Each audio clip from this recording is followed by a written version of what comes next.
Hello guys, welcome back to my YouTube channel, Sunny TV. Ngayon guys ay mayroon tayong isang concert AB5 Auto-B na amplifier. Ang common problem nito guys is half channel siya guys. Bali personal na amplifier ko to, dito to sa bahay ginagamit ko. Nag-half channel lang siya guys. Kaya yun ang aayusin natin. So bago po umpisan to ayusin guys, promote lang muna ako ng channel ko. Kung napadaan ka sa channel ko at bago ka lang at hindi ka pa nakapag-subscribe, please subscribe naman guys at pahit ng notification bell para sa mga susunod na video na i-upload ko guys ay ma-notify ka. Thank you very much guys. So ayan na nga guys, binuksan ko na yung takip ng ating amplifier para matingnan natin yung laman, yung loob nito. So hindi na natin ito titestingin sa music guys kasi alam ko na nag half channel ito guys. So bali ang gagawin na lang natin audio test na lang natin para aalamin natin kung saan nagmumula, kung bakit nag half channel. Ayan, dyan natin titikin sa sa connection na yan, tanggalin muna natin. So alamin natin guys, pwedeng nagmula ito sa mainboard, pwedeng sa input board, pwedeng sa tone control, para malaman natin guys kung saan tayo mag-umpisa ng ating pagto-troubleshoot. Okay guys, i-plug in ko na guys.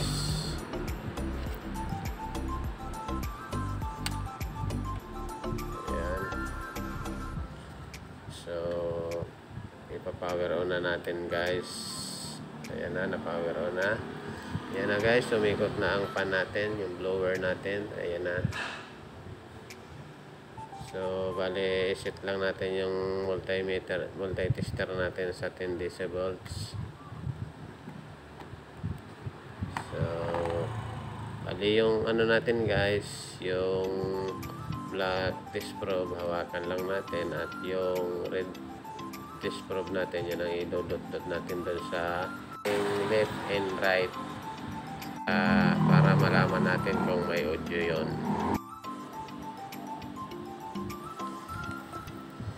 Ayan na guys, sundutin na natin yung left and right para malaman natin kung may audio ba, both left and right.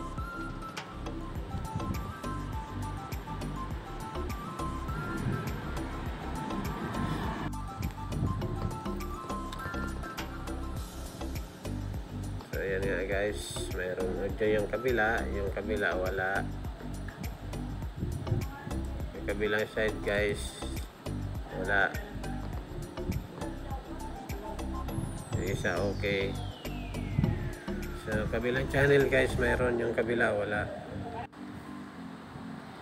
So ayan na nga guys, bali yung kabilang channel lang guys ang mayroon, yung kabila wala, walang audio. So okay, off muna natin to. So ngayon guys, alam na natin kung saan tayo mag-uumpisa ng troubleshooting natin. So doon tayo sa mainboard mag-focus dahil half channel siya guys. Yung kabilang channel may audio at yung kabila wala. So okay, dyan tayo sa mainboard. So bali alisin lang muna natin yan dyan sa pagkatornilyo. So ayan na, ay labas na natin yung mainboard. So dyan tayo guys, chichikin natin yan, yung mga resistor at saka yung mga transistor drive dyan sa channel na yan. Baka mayroon naman dyan nag-uumpisang magkalawang, kaya nag-abnormal na naman yung channel natin, nawawala yung audio. So okay, ayan, talikod lang natin yung ating mainboard.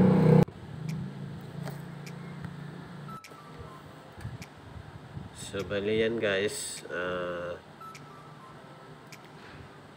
ang gagawin natin, yung may kalawang na drive transistor at mga resistor ay tatanggalin muna natin. So bali lahat ng drive transistor guys, aalisin natin para ma-check natin lahat.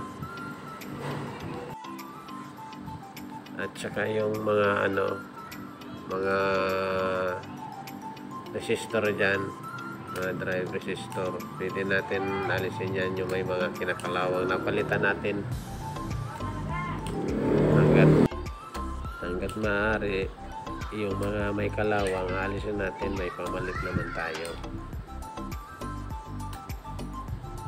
Ayan, tinatanggal ko na yung mga transistor drive muna, inuuna ko. Tapos isusunod na natin yung mga resistor.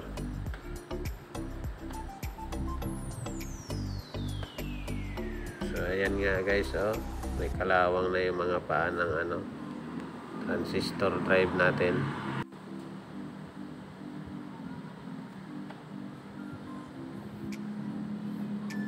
Ayan, may yan siguro yung nagpapa-abnormal ng ating channel. Isa rin kasi sa sanhi yan, yung may mga kalawang. Nagpapa-abnormal ang channel natin yan. Wala ng audio. Minsan abnormal yung natin, yung sounds. Kung hindi mawala yung audio, abnormal yung tunog, pangit. Kaya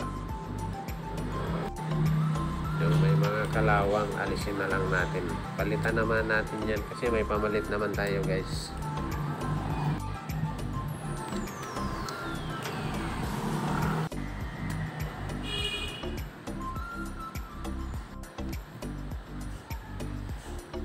Ayan guys, tinatanggal ko na yung resistor. May kalawang yan guys.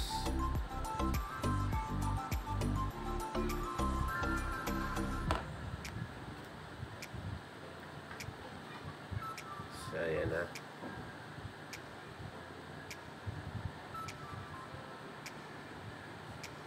So tiyagain lang natin guys na alisin yung may mga kalawang na yan.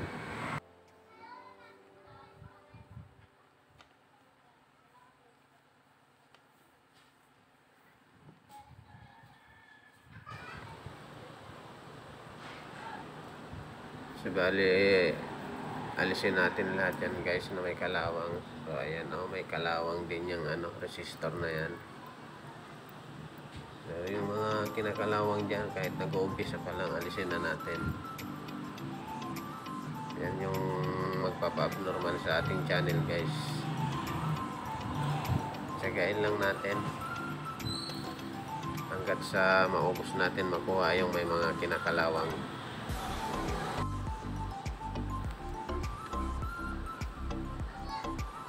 Ayan mga kalawangin na.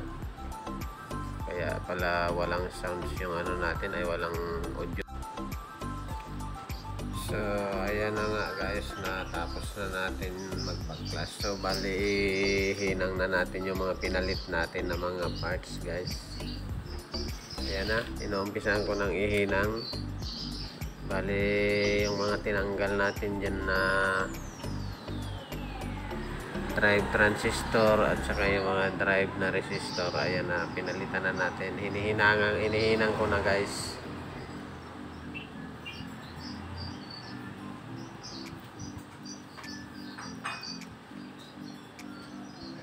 Ayan. Ano lang tayo guys sa paghinang guys, dahan-dahan lang guys sa paghinang para hindi magdikit-dikit, lalo na sa drive transistor guys, tatlong paa. Kailangan hindi yan mag-short yung magdikit sa mga pagitan. Kasi pag nagkataon na dumikit yan guys, yan guys, mag-short yan. Masisira din yan yung drive transistor. kailangan natin kailangan talaga natin siguraduhin na hindi magkaroon ng dumikit kahit na tilamsik guys ng lead na sa paghinang natin. Siguraduhin natin na walang tilamsik na nakadikit dyan. Delikado yan guys, magsushort yan.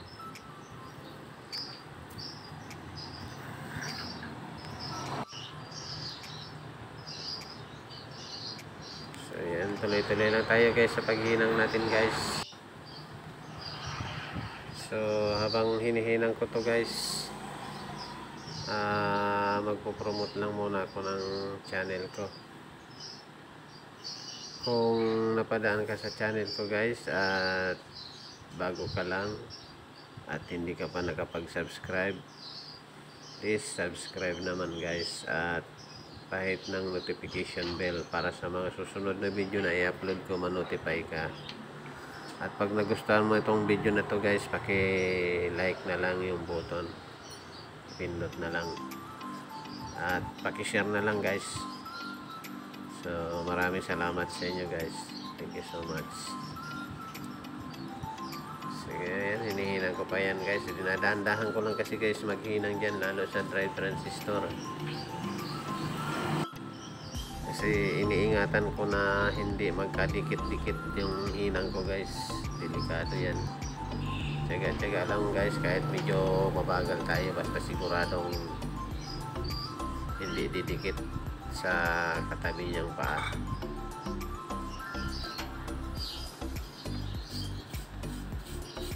So yan, malapit na tayo matapos guys. Ilang ano na lang yan, ilang drive na lang ilangin. Isa, dalawa na lang. Ayan, pinakawali yung sa gitna sa baba. Last na yan guys.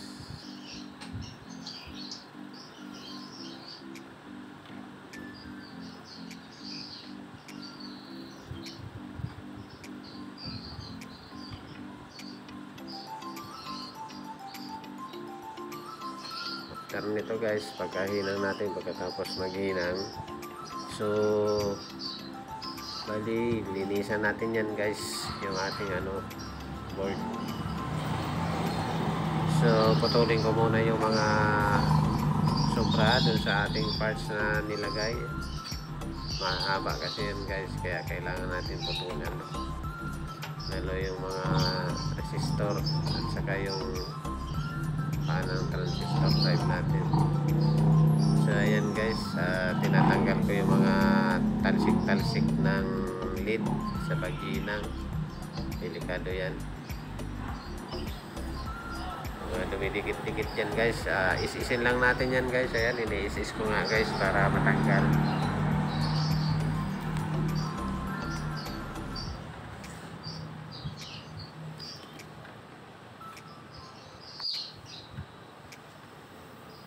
Basta linisan natin guys yung board guys, yung pinaghinangan natin.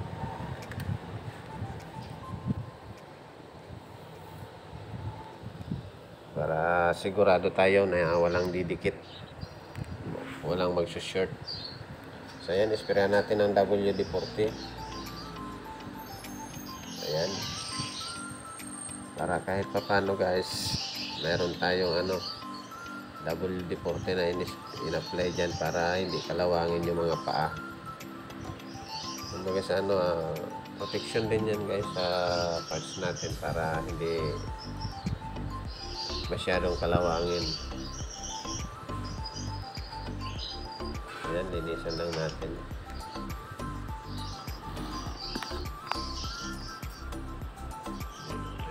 Talsik-talsik pa guys, kaya ini-is-is ko guys, tinatanggal ko yung mga talsik ng lead.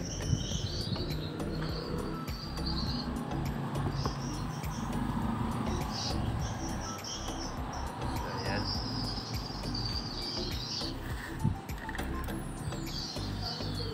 pinaliktad ko na guys yung board natin. Ayan, pinarap ko na yung mga parts. So ayan, linisan din natin yan guys para yung mga dumi-dumi dyan mawala din. So So yan pala guys yung mga pinalitan ko guys. So yung resistor, ayan. Ayan, saka yung mga transistor drive.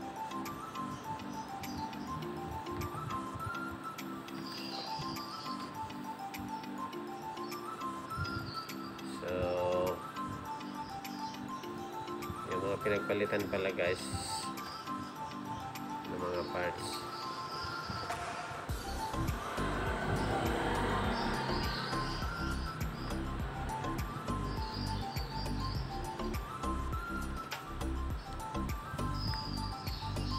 So, bali, ito nga pala guys, yung mga tinanggal natin, yung mga pinagpalitan natin. Resistor, saka yung transistor drive natin guys, ayan na. Ito yung N551, saka ito N5401 na drive natin. Saka yung mga resistor dyan na 3.3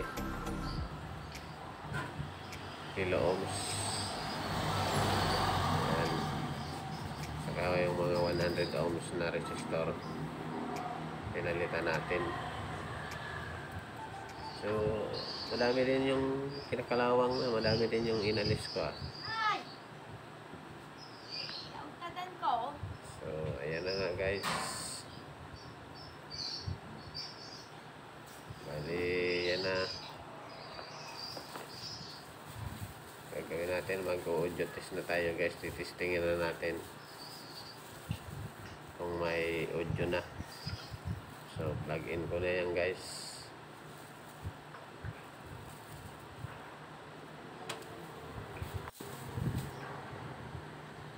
Plug in ko na guys. So bali switch on na lang natin yan guys. Ayan, switch on ko na. So bali yan guys, testingin na natin guys yung audio guys, kung magkakaroon na yung both left and right ng audio. So ayan nga guys, mayroon ng audio guys. So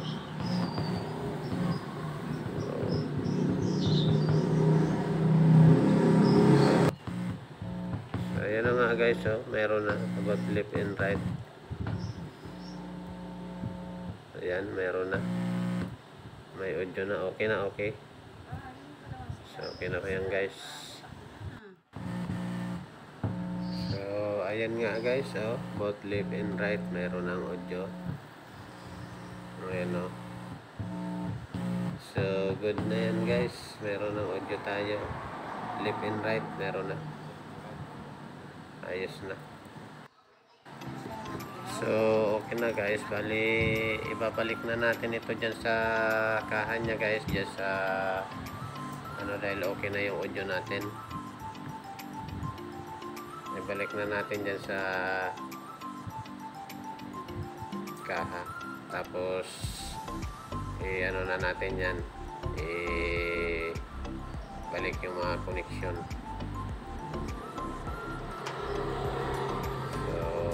Ayan na, binaliktad ko na yun guys, at sasauli na natin sa dating pisto guys.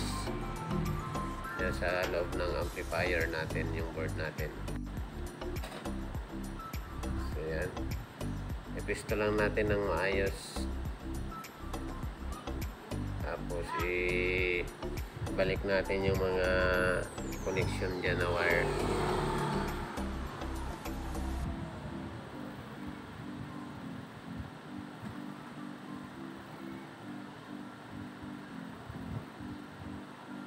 So ayan na guys, kinakabit ko na yung ibang connection dyan. At pagkatapos nito na maikabit natin yung connection, lalagyan na natin siya ng tornilyo. I-fix na natin yung board para hindi na siya gagalaw-galaw. Balik natin yung mga tornilyo.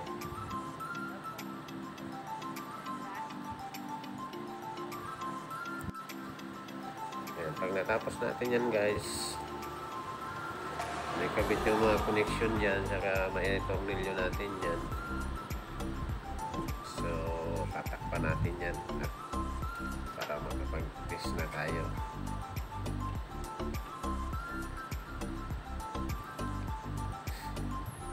Ayan, siguraduhin lang natin guys na yung mga connection guys nasa tama guys, hindi magkapalit-palit. Ayan, tandaan nyo guys pag nagpa-flash kayo, kailangan may balik sa dati.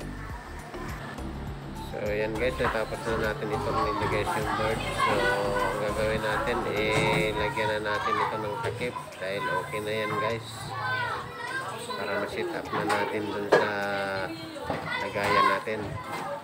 Set up na natin yung mixer, yung equalizer, tapos yung amplifier para makapag-testing na tayo ng music. So lagyan ko lang ng tornilyo to guys na takip. So ito na guys, na-set up na natin guys yung amplifier natin dun sa na-connect na natin sa equalizer. Yan na, may equalizer na, tapos nakakonect siya sa mixer. Ayan na yung mixer natin. Naka-input tayo sa YouTube guys.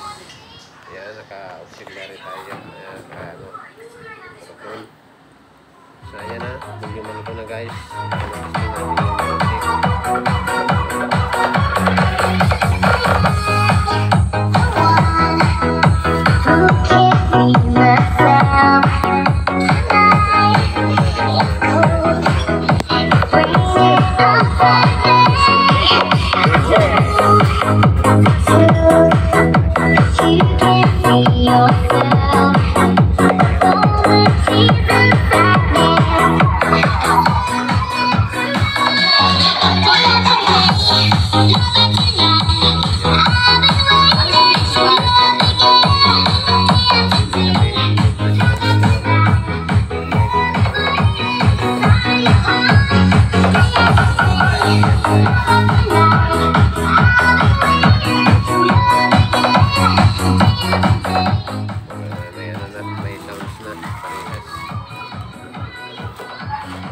Hanggang dito na lang guys. Maraming salamat